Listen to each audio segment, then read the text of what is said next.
Welcome to Guelph Fight Wrestle Hut. Today we're going to be diving into AEW's Forbidden Door in London, and for more crazy highlights like this, stay tuned. Oh, but Darby, Rick in the eyes, wrenching at the face, and God almighty, you talk about crash and burn. So we're going to be starting off with the main event, the Lights Out Steel Cage match, which really lived up to a lot of chaos that we kind of predicted coming, especially with like Darby Allin and the crazy ability of like, you know, Ospreay and the wild madman of like Gabe Kidd. So in this match we got, you know, Jon Moxley, Claudio Castagnoli, Gabe Kidd, the Young Bucks versus Darby Allin, Kenny Omega, Will Ospreay, Kota Ibushi, and Hiroshi Tanahashi, which is his last match in London. So this one, yeah, it's just chaos. It starts off like a house of fire, especially Darby and Ospreay. They started off blazing. We get a lot of impact, a lot of high speed, a lot of crazy abilities. We get Kenny Omega and Kota Ibushi coming back together, the Golden Lovers doing their stereo stuff. Then we get into like some of the more violent stuff. You know, Kota Ibushi, he takes like a ladder face plant that was absolutely brutal. Then, you know, Darby takes a ladder back plant, you know, ends up hurting himself there pretty good.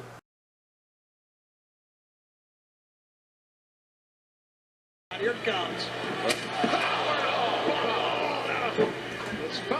Ospreay had just an absolutely amazing section of moves, you know, going on there. And then, you know, after all that kind of gets laid out, Kenny Omega and Kota Ibushi really get lit up along with Darby Allin. We get a near amputation there, going from Crazy Mox trying to take his bloody ear off.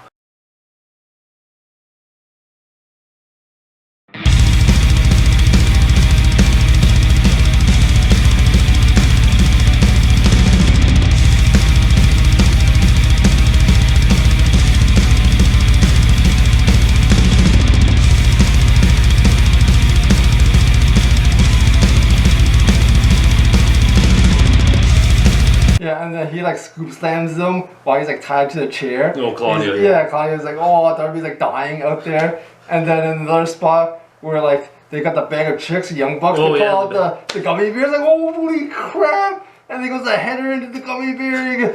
He shoves the gummy bears down his throat and then kicks him in the face. I'm like, you see the gummy bears go fly? The most deadly match with bears in it, man.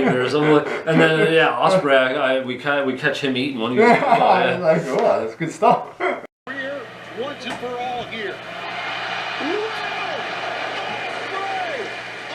Then we get like 2 minutes of like back and forth, a lot of sequences, guys hitting their spots like one after another after another. I was just like, holy crap, it just kept going and going. Everyone getting like an awesome move and awesome moment in. So there's just so much of that. This match was really jam-packed with not just crazy like death-defying and hardcore stuff, but a lot of really good moves, really good sequences, a lot of fluidity. You guys also was between the 10 guys. They worked really well. They got their spots in, you know, they weren't missing spots. People all knew what they were doing and really worked well together in this match, and even like tag team duos, especially since I don't think all these guys have worked with each other before like 100%. I'm not quite sure, but I'm pretty sure, you know, some of them hadn't worked together. And then, you know, after that we get everyone killing each other on the apron, all doing a hard move on the apron to try to one up each other. Yeah, I think they all had their moments, and I thought some of the moments from the old geezer, the Ace, was kind of funny. Where like he kind of like gets up, he's like all groggy. He looks around, there's like 5 guys around. He's like, "Where's my buddies at? They're all dead." He's like trying to fight off one of them, gets beat up. And another moment, he's like, he's getting adrenaline. Should I climb the ladder? And everybody's like, "Yo, man, just calm down." They pull him down. He's like yelling at him, "Let me fly, let me fly." The Ace wants to fly one more time. In a match, I'm pretty sure they said he had never been in, like let alone like that type of caliber match, but like a hardcore steel cage match. So that's kind of crazy that like Tanahashi, you know, going into his 50s is doing like the first match or his first match like this, you know, at that age. It's just like, wow, he's really going all in gung-ho in his last year. Like, oh, go Tanahashi. Yeah, so it's good that he got that finish at the end. Oh, yeah. They did like the double team, the hidden blade into the knee, into the hidden blade into the one-winged angel, and then they just keep lighting them up, and then Tanahashi gets the final say with the high five flow at the end. And there was like a really big signature moments in this match before we jump on to the next one. I called them like in the death defying, with Ospreay, and then the tables at the end that you want to talk about. Yeah, where they were like up at the top, they were like fighting, Darby and Kid. He's like a madman, and then they go flying out, They both crash into the double or quad table, and they're both out there. like dying. You're like, whoa! And Gabe Kidd like stuck it. He just went.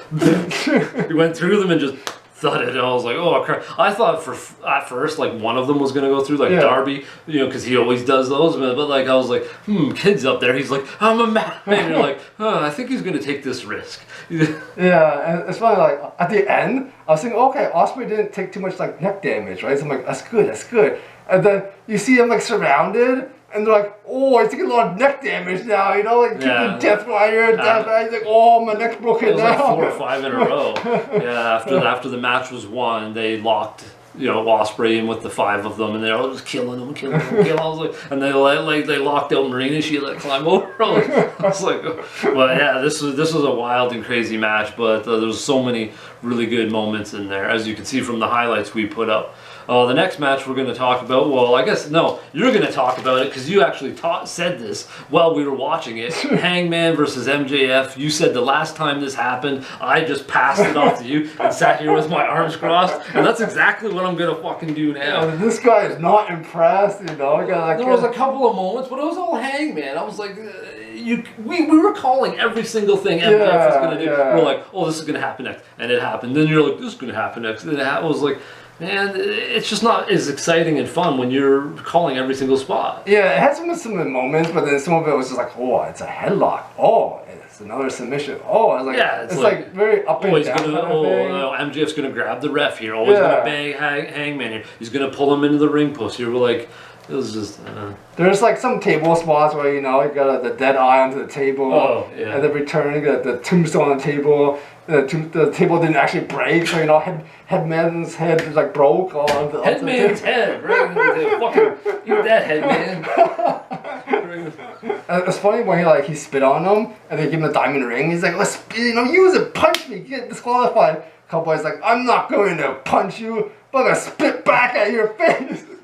That was kind of funny. Luger for Luger. Yeah. You like to call them Lugers instead of Loogies, but eye for an eye. Next, we'll be moving on to, I guess, the unified title, whatever that is. It's like 3 belts or whatever Okada's having. So we got Swerve Strickland versus Kazuchika Okada. I think this was a better match. I actually think this is a better match than Okada and Omega. I thought there was more moments in there, a lot more storytelling. I felt Okada's pace was a little better in this match. He pulled out a few little more old moves and things like that. He had some good, there was some really good, I felt, crafty counters and sequences in there. Swerve had some really great spots as well. But I felt like he took a lot of the best bumps overall. Some severe shots, severe bumps, which kind of made the match exciting. So overall, yeah, it was pretty...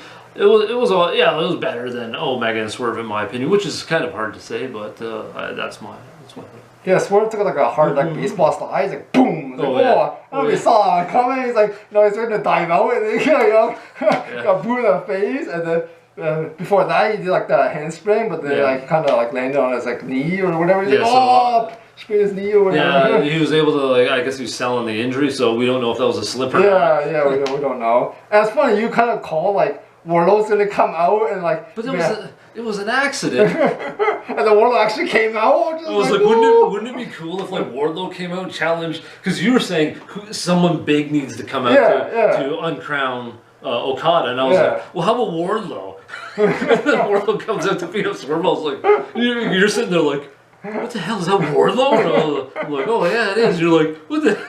I was like, oh yeah, sweet, I called it. But this Don Callis family is getting big and it's getting dangerous. It's enormous. And you got these enormous people, so this should be interesting how this is all going to play out, especially with Takeshita coming back. Yeah. I'd like to see him in a rivalry with Okada would be interesting. Next, we're moving on to the tag team title match. We got FTR, Brodito, so that's Bandito and Brody King versus yeah, they're all facing each other versus the Hurt Syndicate. So you know those guys. I always call them Sheldon Benjamin. It's like Shelton Benjamin and Bobby Lashley. I think there were some really good spots in there. A lot of really good sequences where everyone was going back and forth, especially with like Brody King when he got really going and everything really heated up and the pacing of the match really picked up. Obviously, we're going to get a lot of power. We kind of knew that going in there with all these teams. There was a lot of power, but I felt like we also got a lot of athleticism and aerial stuff, which wasn't just Bandito. It was like you know, Brody King and even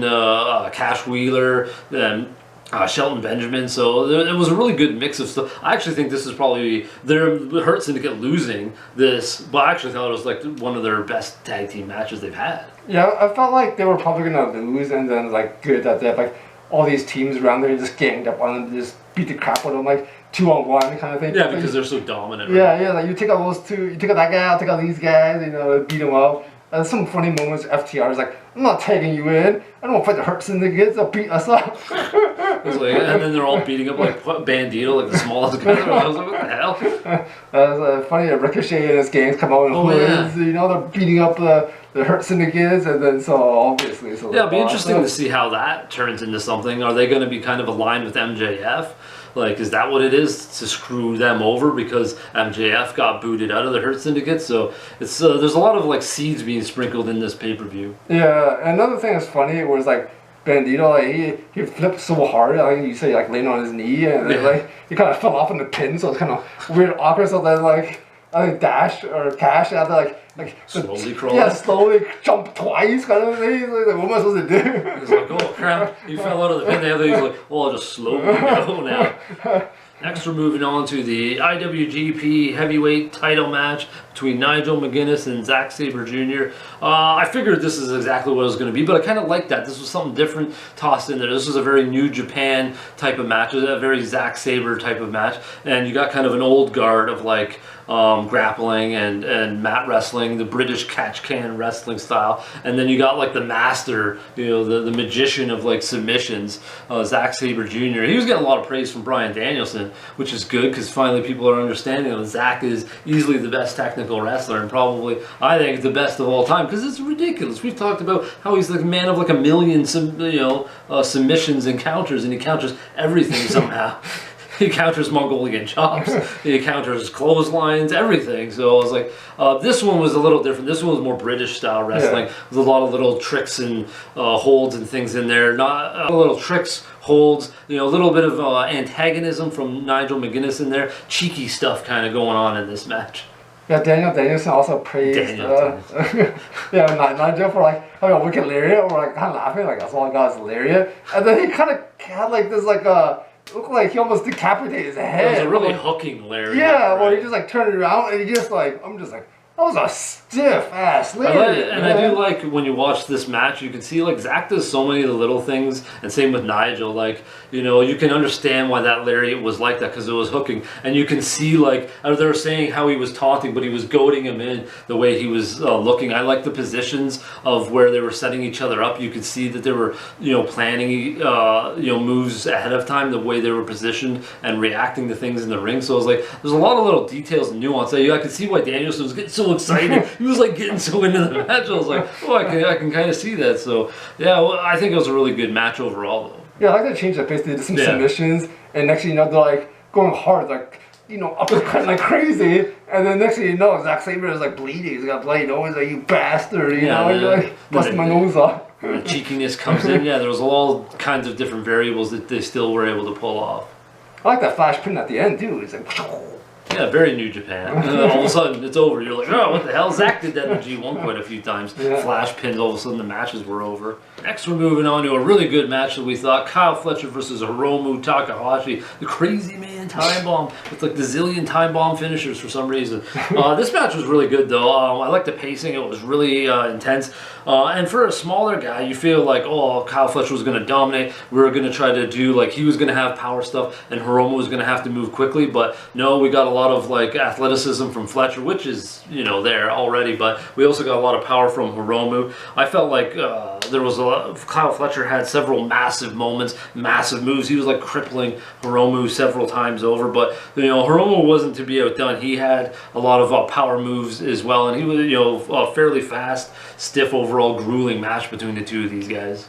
Kyle Fletcher had like an amazing like up in the air where he like adjusted and did like a suplex. Oh, and then I was just like, holy crap, that's hard. Even Danielson's like, I don't know, I don't think I can do that. Like, holy crap.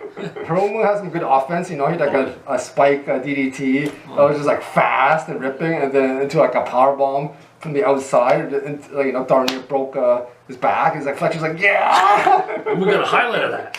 Enjoy the pain, I guess. Well, we're gonna give him one night. Never count out. Takahashi looking for the power.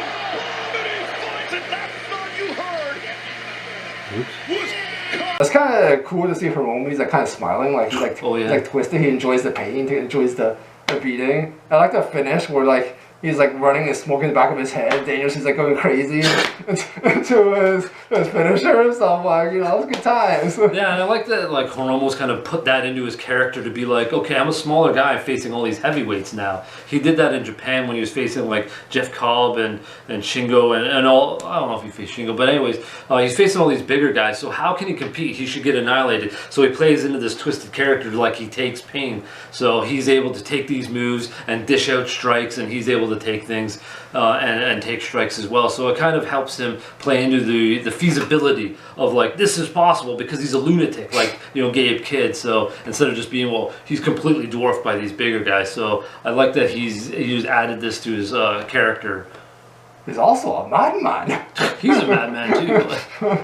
Then we got Adam Copeland and Christian Cage getting back together versus Kip Sabian, and they call him Kill Switch, but I'm going with Luchasaurus. I preferred it. This match was kind of funny for the most part. We knew what we were going to get from Cope and Christian for the most part, but it was interesting to see like what was Luchasaurus going to bring back to this. You know, how much athleticism, aerial stuff was he going to do? Was it going to be just power and you know, he's going to slow it down because this is his first match back in quite a while. But there was definitely some signature moments from Copeland and Christian doing their stuff, and but it was mostly funny with the bonding, or not bonding, but the camaraderie, but not really even camaraderie between Luchasaurus and Kip Sabian that you love so much. Yeah, that's hilarious. You know, he's like powerbombing Kip. You know, he even did like a double T where he pick up Kip. Edge or Cold Spear or something. Like, what's going on, man? Whose team is he on? I don't know. You don't know. That was kind of funny because Kip's like calling him over, so Luchasaurus puts him on his shoulder. And then he's like, "Where are you going?" And then Cope's like, "Sweet, you just set me up. You guys are doofuses." He like takes him out. He's like, "What the hell is going on here?" You need help? Oh, help! I don't know what I'm doing. And then he calls for a tag. He goes there, he slaps him really hard with a knife edge shot. I'm like, "Oh, what the hell?" Kip's like dying. Yeah, that was like an interesting partnership, I guess, between these guys. So it's going to be kind of hard to see this going forward. Is this going to actually stay together because of like how it happened, or is like Luchasaurus going to separate? You know, how's this going to play out? You know, more things that are uncertain. It kind of reminded me of that one character, the Frankenstein that you like, where he's like half brain dead, you know. Oh, PCO? Yeah, PCO, like where he doesn't know what he's doing. Oh, when his brain doesn't work, he starts attacking his partner. Yeah, like, oh, God. He's just going crazy, you know. He's a live wire. He's going nuts. But yeah, those are our thoughts on Forbidden Door, AEW's Forbidden Door London. Pretty good show. Let's see where we got this guy ranked. We got good, great, awesome, amazing, spectacular, and fantastic. Where do you got this one ranked? I'm going to say awesome and amazing, but I'm going to say the last match bumped up to amazing because the cage match was really good, so amazing for me. That's kind of actually how I had it. It was like, oh, good, and then great for a few more matches, and then, yeah, definitely the last match really surged it up. But there was, I guess, some slower things in there. Yeah. But Athena and Tony Storm was still pretty solid. I actually probably thought I enjoyed that one more than Hangman. Yeah, probably. MJF. So MJF, he just sucks the life of those matches. I had to get Dr. Pepper up, kind of groggy there. But those are our thoughts on AEW's Forbidden Door London. Let us know what you think of the show if you watched it. Too bad if we had some spoilers in there, but let us know down in the comments below what you thought of Forbidden Door here. And until next time, folks, how about some heavy wrestling?